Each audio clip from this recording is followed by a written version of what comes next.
بسم اللہ الرحمن الرحیم۔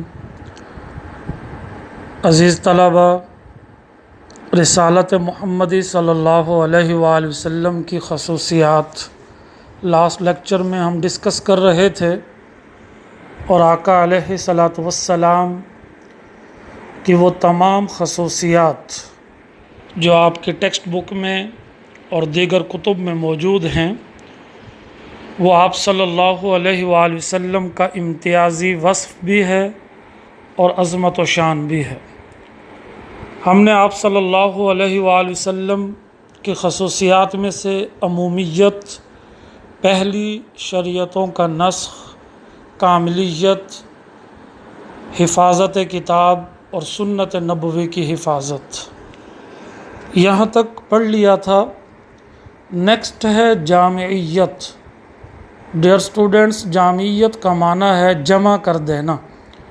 آپ صلی اللہ علیہ وآلہ وسلم کی ذات کے لیے اور آپ صلی اللہ علیہ وآلہ وسلم کی رہبری میں تمام زمانے، تمام اقوام اور تمام علاقے اور قومیں جمع کر دی گئیں۔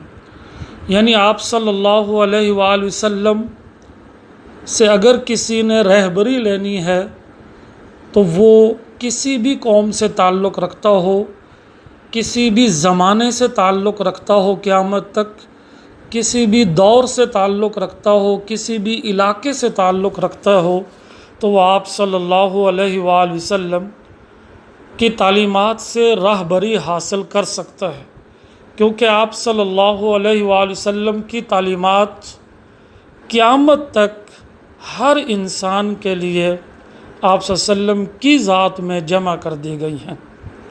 اس کے بعد ہے ہماگیریت۔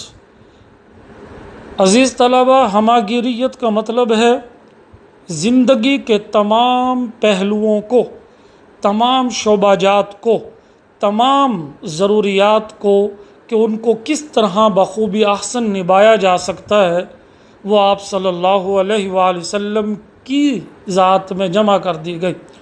اور آپ صلی اللہ علیہ وآلہ وسلم کی تعلیمات محض نظری نہیں تھی، نظریے پر نہیں تھی، تھیوریٹیکل نہیں تھی، بلکہ پریکٹیکل تھی۔ اس لیے آپ صلی اللہ علیہ وآلہ وسلم کی حیات طیبہ پر نظر ڈالی جائے تو معلوم ہوتا ہے، عائلی زندگی ہو یعنی خاندانی زندگی، سیاسی زندگی ہو، بچوں سے برتاؤ ہو، بڑوں سے معاملہ ہو، امن کا دور ہو یا جنگ کا دور ہو، عبادت کی رسمیں ہوں یا معاملات کی باتیں ہوں، قرابت داری یعنی رشتہ داری کے تعلقات ہوں یا ہمسائیگی کے روابط، زندگی کے ہر پہلو میں آپ صلی اللہ علیہ وآلہ وسلم کی سیرت طیبہ بہترین نمونہ عمل ہے۔ اس لیے ارشاد باری تعالی ہے، لَقَدْ كَانَ لَكُمْ فِي رَسُولِ اللَّهِ أُسْوَةٌ حَسَنَةٌ۔ آپ صلی اللہ علیہ وآلہ وسلم کی ذات میں تمام زندگی کے پہلو بطور اسوہ حسنہ جمع کر دیے گئے۔ لاسٹ ون، آپ کی ٹیکسٹ بک کے مطابق آپ صلی اللہ علیہ وآلہ وسلم کی خصوصیت ختم نبوت، یعنی آپ صلی اللہ علیہ وآلہ وسلم کو خاتم النبیین بنایا گیا۔ وہ سلسلہ جو آدم علیہ السلام سے چلا تھا، وہ آپ صلی اللہ علیہ وآلہ وسلم کی ذات اقدس پر آ کر مکمل ہو گیا، یعنی ختم ہو گیا۔ آپ صلی اللہ علیہ وآلہ وسلم کے بعد نبوت کا دروازہ کیوں بند کیا گیا، تو اس کی تین وجوہات ہیں کہ آپ صلی اللہ علیہ وآلہ وسلم کو ہر دور، ہر قوم اور ہر علاقے کے لیے قیامت تک بنا کر بھیجا ہے، تو اس لیے آپ صلی اللہ علیہ وسلم کی چونکہ رسالت عام ہے، کسی اور رسول کی ضرورت نہیں۔ آپ صلی اللہ علیہ وآلہ وسلم کی تعلیمات قرآن کی شکل میں یا احادیث کی شکل میں، وہ ایک مکمل ترین شکل ہیں، کیونکہ ان ہدایات اور ان عملی اقدام کے بعد، اسوہ حسنہ دینے کے بعد، اب کسی دوسرے نبی کی کوئی ضرورت نہیں رہتی۔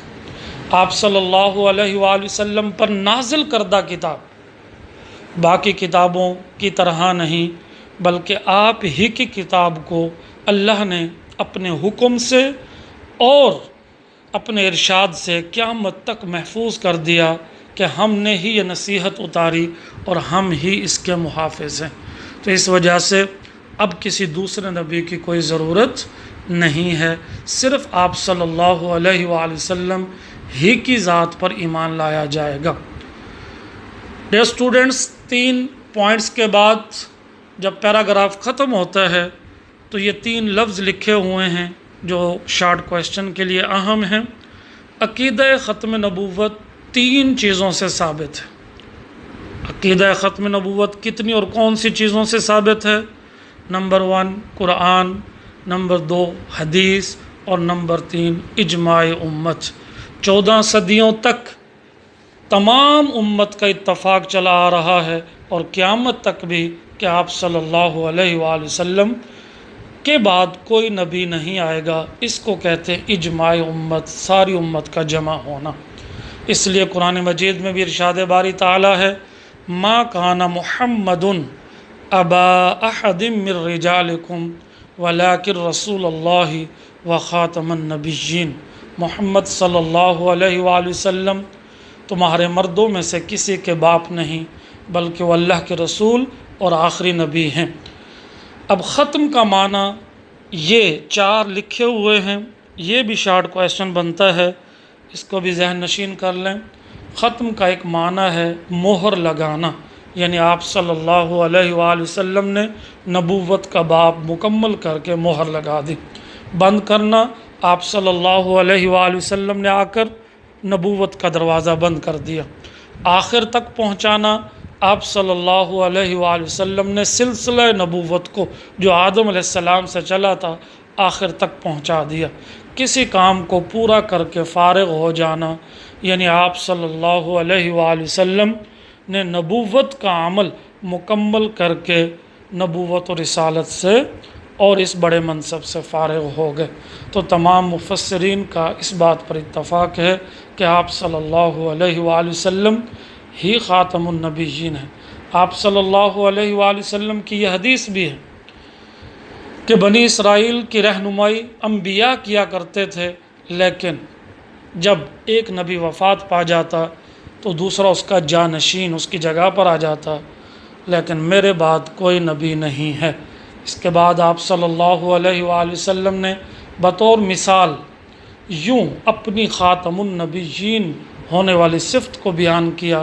آپ صلی اللہ علیہ وسلم نے فرمایا، میری اور مجھ سے پہلے گزرے ہوئے انبیاء کی مثال ایسی ہے جیسے ایک شخص نے عمارت بنائی اور خوب حسین و جمیل بنائی، مگر ایک کنارے میں ایک اینٹ کی جگہ خالی چھوڑ دی، تو وہ اینٹ میں ہوں۔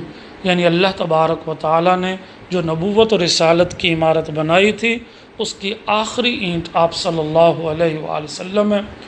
تمام صحابہ کرام اس بات پر اجماع ہے کہ آپ صلی اللہ علیہ وآلہ وسلم کے بعد کوئی نبی نہیں آ سکتا۔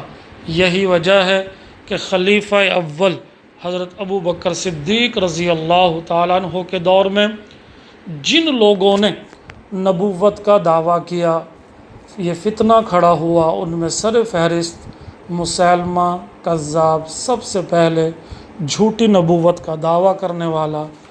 تو اس کے لیے حضرت ابو بکر صدیق رضی اللہ تعالی عنہ نے 1200 کا لشکر بھیج کر اس مسیلمہ کذاب کو بھی اور اس کے اس فتنے کو بھی ہمیشہ ہمیشہ کے لیے دفن کر دیا۔